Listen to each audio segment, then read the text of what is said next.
Bonjour à tous, bien-aimés. Je vous invite à une lecture dans Michée chapitre 6. Michée chapitre 6, et je vais commencer à lire à partir du verset 3 dans la version en français courant. Mon peuple, leur dit-il, quel mal t'ai-je fait? C'est Dieu qui parle. En quoi t'ai-je fatigué? Réponds-moi. Car je t'ai fait sortir d'Égypte. Je t'ai délivré de l'esclavage. Et je t'ai envoyé pour te guider. Moïse, Aaron et Myriam, mon peuple, rappelle-toi, quand Balak, le roi de Moab, projetait de te faire du mal, souviens-toi de ce que lui a répondu Balaam, le fils de Béor. Ensuite, je t'ai fait passer de Chittim jusqu'à Gilgal, et tu as vu ainsi les bienfaits dont je te comble, moi, le Seigneur. Verset 6. Avec quoi me présenter devant le Seigneur lorsque je viens me prosterner devant le Dieu très haut? Faut-il que je lui offre en sacrifice complet des veaux d'un an? Le Seigneur désire-t-il des béliers innombrables et des flots intarissables d'huile? Donnerai-je mon fils premier-né pour qu'il pardonne ma révolte et mon infidélité? Verset 8. On t'a enseigné ce qui est bien, ce que le Seigneur exige de tout être humain. Il demande seulement que tu respectes les droits des autres, que tu aimes agir avec bonté et que tu suives avec humilité le chemin que lui, ton Dieu, t'indique. Amen. Voilà, je vais redonner un peu de contexte. En fait, c'est bien Dieu parle à son peuple. Il parle donc au peuple de Juda, il parle à ses enfants et il leur rappelle dans les premiers versets combien Dieu leur rappelle combien il a été fidèle avec son peuple. Combien, lorsqu'ils avaient besoin de sortir d'Égypte, il leur a envoyé Moïse, Aaron et Myriam pour les guider à travers le désert. Il rappelle combien, face aux menaces à chaque fois des peuples étrangers, Dieu a été toujours présent. Et ce même Dieu qui a été présent avec son peuple, c'est ce même Dieu qui est présent aussi pour toi. C'est ce même Dieu qui te dit, je t'ai béni, je t'ai donné mon fils à la croix, il est mort pour toi, pour tes péchés, je manifeste chaque jour mon amour pour toi, te dit le Seigneur. Comme il l'a fait déjà au temps justement, de l'ancienne alliance. Ce Dieu qui prenait soin de son peuple, il n'a pas changé. C'est ce même Dieu qui prend soin de toi. C'est ce même Dieu qui prend soin de son Église. De son Église. Et donc, il va finir par cette parole en disant, à la fin du verset 5, « Tu as vu ainsi les bienfaits dont je te comble, moi, le Seigneur. » Le Seigneur te comble de ses bienfaits. Mais il y a un problème. Et c'est la suite justement de ce passage. Dans ce passage, Dieu est en colère contre son peuple. Et qu'est-ce qui en fait attise la colère de Dieu, réveille la colère de Dieu contre son peuple? C'est ce qui nous est dit là au versets 6, 7 et 8. Dieu dit, il va poser ses exigences. Dieu va à travers ces versets dire ce qu'il attend de toi, ce qu'il attend de moi. Et Dieu dit là, du temps d'Israël, il n'attend pas que nous venions simplement nous prosterner devant lui. Il n'attend pas que nous venions lui apporter beaucoup de sacrifices. Il n'attend pas que nous puissions déverser de l'huile là comme justement une offrande. Ce n'est pas de cela que le Seigneur attend. Il n'attend même pas que tu lui donnes son fils premier-né pour... non, ce que le Seigneur attend simplement, c'est ce qui nous est dit dans le verset 8. On t'a enseigné ce qui est bien. Donc Dieu dit, tu as reçu un enseignement. Et si toi aussi, tu as reçu un enseignement dans ton église, de tes pasteurs, tu as reçu un enseignement toi-même en lisant ta parole, en cherchant la face de Dieu, Dieu t'a enseigné. Et ce qui met Dieu en fait en colère, c'est que tous ces enseignements ne changent pas et ne transforment pas notre quotidien, notre façon d'agir, notre conduite, notre façon de penser. Et Dieu dit, il vaut mieux l'obéissance que les sacrifices. Et le problème, c'est que son peuple est dans les sacrifices. Le problème, c'est qu'à chaque fois que son peuple, en fait, commence à traverser des difficultés, commence à traverser des tribulations, ou commence à vivre les conséquences de son propre péché, alors c'est dans ces circonstances-là que le peuple revient à l'Éternel et commence à demander pardon, commence à se repentir, commence à apporter des sacrifices, justement, pour que son péché soit effacé. Et le Seigneur ne veut pas que tu vives de cette façon-là, mais le Seigneur veut que tu fasses de la sainteté ton quotidien.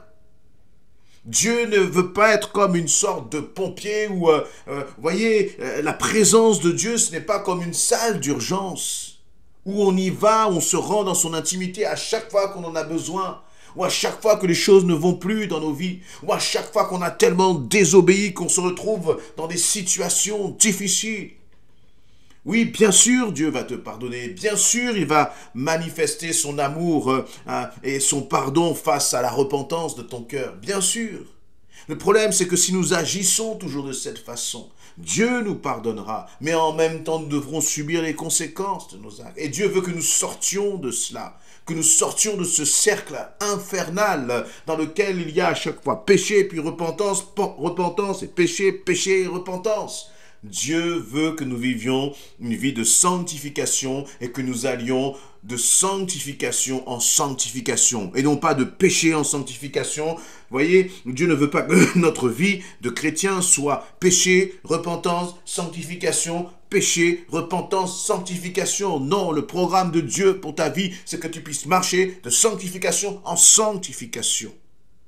Et Dieu au verset 8 va dire, on t'a enseigné ce qui est bien, ce que le Seigneur exige de tout être humain. C'est une attente forte, c'est une exigence du Seigneur. Et cette exigence, elle n'est pas simplement pour les anciens, simplement pour les responsables de ton église, mais elle est pour tout enfant de Dieu, tous ceux qui ont donné leur vie à Christ. Il y a cette exigence qui repose sur nous, c'est de marcher dans la sainteté.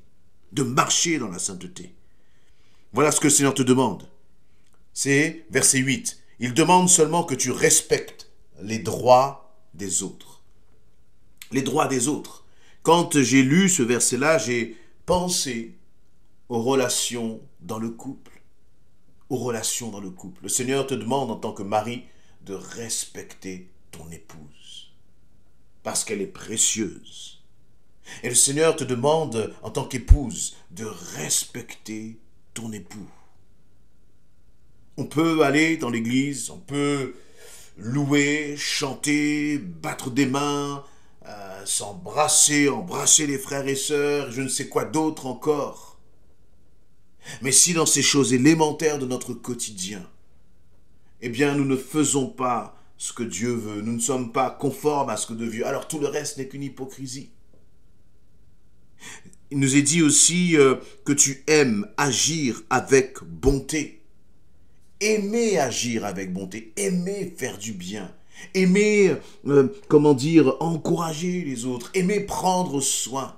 Et là encore, je vais revenir déjà au cercle de la famille, c'est-à-dire que si déjà on ne prend pas soin de son épouse, si déjà on ne prend pas soin de ses enfants, comment peut-on prétendre aimer ceux qu'on ne connaît pas, ceux qui sont à l'extérieur? Tout commence déjà avec ta famille, tout commence déjà dans ta maison. Et même si c'est difficile, eh bien, raison de plus. Si c'est difficile d'aimer ton époux, si c'est difficile d'aimer ton épouse, si c'est difficile d'aimer ta famille parce que les situations, sont compliquées, eh bien, si tu demandes au Seigneur cette capacité de les aimer, ça t'aidera à aimer aussi les autres, à aimer les autres. Dieu ne nous demande pas d'aimer quand c'est facile, mais Dieu nous demande d'aimer en tout temps. Et je crois que cette capacité, c'est lui qui nous la donne, c'est lui qui en est la source. Ce n'est pas par tes propres forces que le Seigneur te demande de faire cela. Et ensuite, il va terminer en disant « Et que tu suives avec humilité le chemin que lui, ton Dieu, t'indique. » L'humilité. Marcher avec humilité.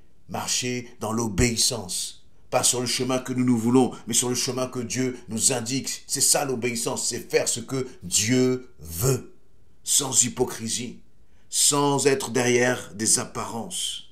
Et je crois qu'il est important de considérer que ce Dieu qui parlait de la bénédiction au verset 5 et qui disait « Mais je te comble de tous les bienfaits », c'est ce même Dieu ensuite, si vous continuez cette lecture au verset 9, qui va parler avec sévérité à son peuple et qui va dire « je ne peux pas supporter le méchant ». Il n'est pas en train de parler de peuple étranger, il n'est pas en train de parler de gens de l'extérieur, mais il est en train de parler à ses enfants, aux enfants de Dieu. On ne peut pas être enfant de Dieu et cultiver le péché. On ne peut pas être enfant de Dieu et se comporter n'importe comment dans sa maison, dans sa famille, sur son lieu de travail. Ce n'est pas possible. On ne peut pas tromper Dieu. Alors soyons des hommes et des femmes qui vivons d'une façon qui est agréable à notre Dieu. Dieu ne regarde pas au nombre de fois où tu vas le servir sur une estrade. Dieu ne regarde pas au nombre de prières que tu vas élever. Dieu regarde à ton cœur. Dieu regarde à l'attitude de ton cœur. Notre Dieu est un Dieu de vérité. Et je crois que nous devons prendre au sérieux ce Dieu de vérité. On ne rigole pas avec Dieu. Ce que je veux dire par là, c'est que c'est plutôt, on ne se moque pas de Dieu. Si on se dit enfant de Dieu, alors nous avons des exigences de sainteté. Ce n'est pas que parfois nous ne pouvons pas tomber, ce n'est pas que parfois nous ne pouvons pas nous tromper ou être, à côté de ce que Dieu demande. Mais nous devons désirer ardemment être puissamment, profondément, transformés. Nous ne pouvons pas nous contenter de marcher, de nous conduire, de parler comme nous étions avant d'avoir rencontré Dieu. Lorsque tu as rencontré Christ, il faut qu'il y ait un changement, il faut qu'il y ait une transformation. Et il faut que ceux qui sont autour de toi attestent de cette transformation. Parce que sinon, quel est notre témoignage? Nous adorons, la Bible nous dit que nous adorons notre Dieu en esprit et en vérité. En vérité, cette vérité, elle se manifeste justement dans nos actes. Alors je nous invite vraiment à être des hommes et des femmes d'humilité, qui soyons capables de reconnaître lorsqu'il y a des dérèglements, des dysfonctionnements dans notre façon de penser, dans notre façon de faire, et qui soyons radicaux à l'égard de ces dysfonctionnements et qui disons « Seigneur, je ne veux plus de ces choses-là dans ma vie. Je ne veux plus de ces comportements-là dans ma vie. Je ne veux plus de ce type de paroles dans ma vie. Je veux être profondément transformé parce qu'en Jésus-Christ, j'ai été totalement affranchi de péché. J'ai été totalement affranchi de mes chaînes, Seigneur éternel.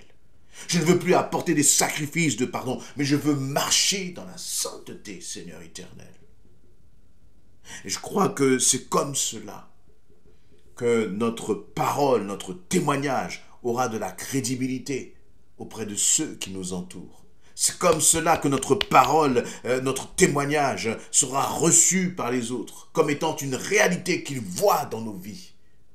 Parce qu'on ne peut pas agir d'une certaine façon et parler d'une autre. On ne peut pas témoigner de Christ et en fait être peut-être parfois dans le lieu secret se comporter d'une façon qui ne glorifie pas le Seigneur. Parce qu'à un moment ou un autre, tout cela va ressortir et va venir à la lumière. Alors soyons des hommes et des femmes, encore une fois, qui aspirons à la sainteté. Parce qu'on ne se moque pas de Dieu. Mais au contraire, lorsque nous commençons à marcher dans la sainteté, lorsque nous voulons être agréables à notre Dieu, nous réjouissons le cœur de notre Père. Et réjouir le cœur de notre Père, ça doit être une des priorités de notre vie. Ne pas attrister le Saint-Esprit, mais au contraire qu'il y ait dans ton cœur comme cette fête du Saint-Esprit. À chaque fois que le Seigneur te voit agir, te voit parler, le Saint-Esprit se réjouit. Parce qu'à ce moment-là, tu allies en fait l'enseignement à une vie concrète de sainteté. Soyons ces hommes et ces femmes qui réjouissons notre Père par notre attitude, par notre conduite, par notre façon de penser. Une attitude, une conduite et une façon de penser qui soit parfaitement aligné avec notre Père. Amen.